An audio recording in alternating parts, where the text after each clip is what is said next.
Totoo nga pala lahat ng mga sinabi sa'yo ng mga magulang mo, no? Na masarap maging bata.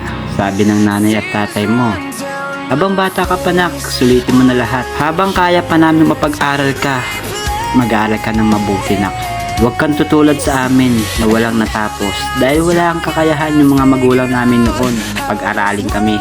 Kaya sariling diskarte namin yung mas pinairal namin. Dahil kapag nakatapos ka at pinagbutihan mo yung pag-aaral mo, hindi ka mamaliitin ng iba. Ayaw namin mapagdaanan mo yung napagdaanan namin. Sobrang hirap nak. Kaya umayos ka. Pag dumating yung panahon at nagkamali ka ng desisyon, ayaw namin pagsisiyan mo sa bandang huli. Darating yung araw na magkakahiwalay-hiwalay tayo nak. Darating yung araw na magkakaroon ka ng sarili mong pamilya at magkakaroon ka na ng obligasyon at responsibilidad para sa pamilya mo. Sana dumating yung araw na tama yung naipayo namin sa iyo nak. Sana dumating yung araw na maging mabuti kang tao sa kabila ng mga masasamang ginawa sa iyo. Anak, ingat ka palagi. Handaan mo palagi. Mahal na mahal ka namin bilang magulang mo.